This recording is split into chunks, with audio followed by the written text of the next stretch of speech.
Welcome to The Explainer. If you're tuning in today, you're probably someone who doesn't just want a quick band-aid for your symptoms, but you really want to understand how your body actually works. Today, we're tackling a condition that so many people just silently endure: heavy legs and swollen feet. So often, as the years go by, we kind of just accept this physical discomfort as some unavoidable part of aging. We just brush it off. But looking at the science, we know that heavy legs aren't just an inevitable side effect of getting older. They actually represent a really fascinating cellular puzzle. And the absolute best part? It's a puzzle we can solve together once we understand the mechanics behind it. Let's start with a quick reality check. Does this sound familiar at all?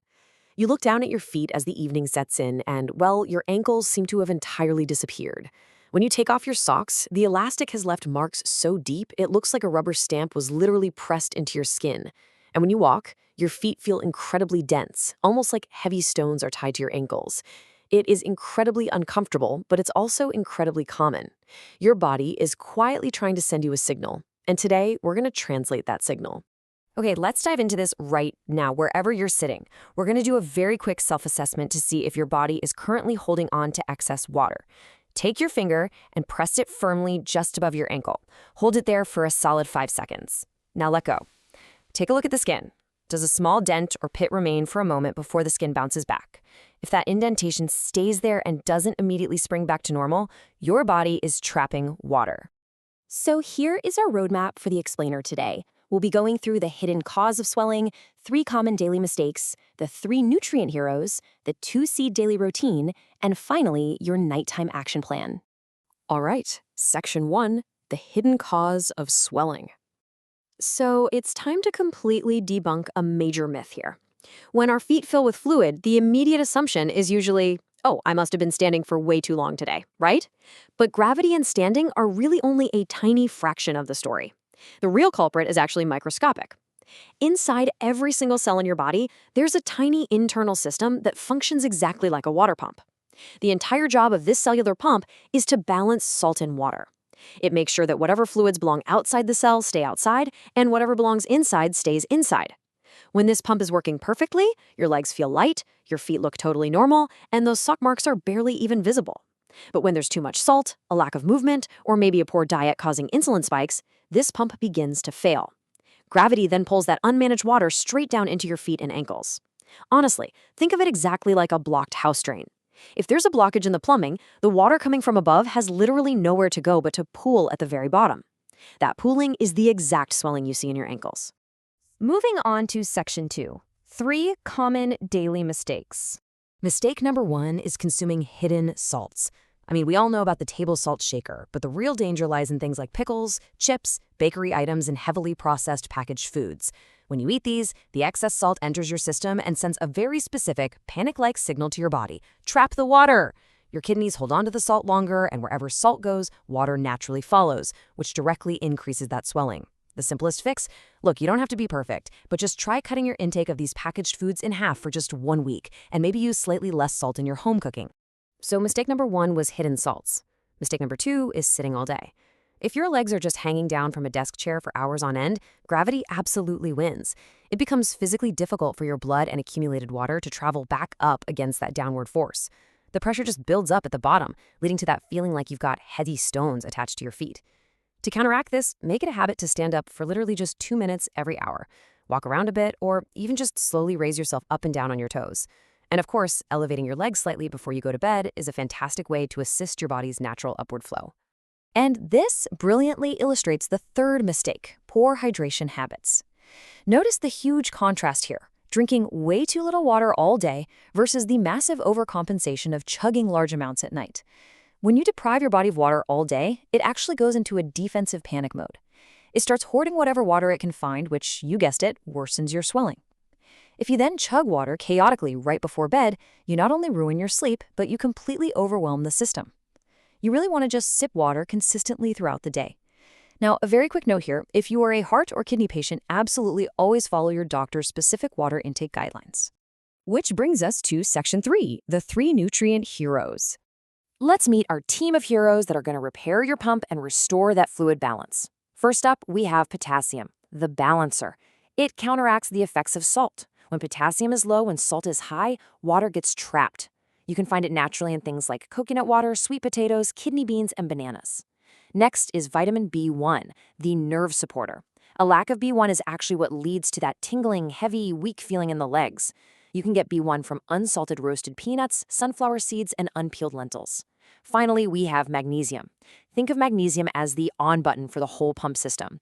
If you suffer from night cramps, muscle stiffness, or twitching calves, you highly likely need magnesium, which is found in pumpkin seeds, almonds, walnuts, and lentils. Now, a crucial safety caveat here. If you have diagnosed kidney disease or are on potassium restrictions, you absolutely must consult your doctor before actively increasing your potassium intake.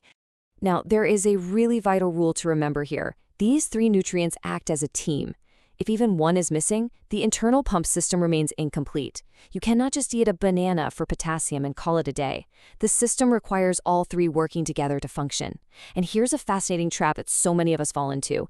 Eating diets high in refined flour, sugary biscuits, and sweet tea rapidly depletes your vitamin B1 reserves. So the very foods that cause insulin spikes are also actively robbing you of the exact nutrients you need to run your cellular pump. Okay, section 4, the 2C daily routine. Now, what's really interesting about this is how beautifully simple the solution is. We're looking at a 50-50 mix. By combining sunflower seeds, which are super rich in vitamin B1, with pumpkin seeds, which are completely packed with magnesium, you create this incredibly powerful combination. Together, they perfectly trigger that cellular pumps on button we discussed just a minute ago, giving your body the exact tools it needs to push that trapped fluid back up and out of your tissues. But listen, the golden rule of his whole routine is exactly 1 tablespoon of each seed daily. Just 1 tablespoon of sunflower seeds and 1 tablespoon of pumpkin seeds. Please do not get overly enthusiastic and eat half a plate of them. Overeating these seeds will completely backfire. It can cause a heavy stomach, painful gas, and a pretty significant increase in unwanted calories. We're trying to reduce leg swelling here, not increase our body weight, right? Moderation is absolutely key. And there is another absolutely crucial rule you just cannot ignore. Always, always choose unsalted, dry roasted seeds. If you buy those commercially packaged seeds that are heavily dusted in salt, you are going to completely defeat the entire purpose of this routine. Remember what we said earlier? Excess salt traps water. Eating salted seeds will literally only worsen your ankle swelling. Buy them raw and just lightly dry roast them in a pan at home with 0 salt. Also, another quick reminder, if you're on blood thinners or have mineral restrictions, please quickly check with your doctor before adding daily seeds to your diet. So, when exactly should you actually eat this 2-seed mix? Well, you should time it based on your specific symptoms. If you're someone who notices your swelling increasing throughout the day, really peaking in the evening with those heavy legs, then you want to consume your seeds in the afternoon or early evening. You can just sprinkle them over a cup of yogurt or a fresh salad. However, if your main issue is painful leg cramps that wake you up in the middle of the night, then shift your timing. Have your seeds with your dinner or as a light nighttime snack. This specific timing makes sure the magnesium is readily available right when your muscles need it the most. And finally, section 5, your nighttime action plan. So, the crucial point is this. Your body doesn't usually scream at you. It whispers through signals like sock marks and heavy legs. To answer those signals, just follow these 3 steps. 1. Actively reduce those packaged, salty snacks, especially as the evening approaches. 2. Be mindful of incorporating potassium, vitamin B1, and magnesium-rich foods into your regular daily meals. And 3. Stick to your 1 tablespoon each of the unsalted 2-seed mix daily. You absolutely do not have to be perfect on day 1. You just need to pick a direction and start giving that cellular punk the vital support it desperately needs. I want to leave you with a question to really think about. When does your swelling actually increase? Is it in the morning or is it in the evening? Take a few days to truly observe your body's rhythms and just see how it responds once you start reducing the salt and introduce those essential seeds. Pay attention to whether those sock marks get a little lighter and if walking feels a bit easier. Thank you so much for being a focused learner with me today on this explainer. If you found this empowering, I highly encourage you to share this knowledge with your parents, a spouse, or really any loved one who might be silently dealing with heavy legs. Until next time, stay curious and stay healthy.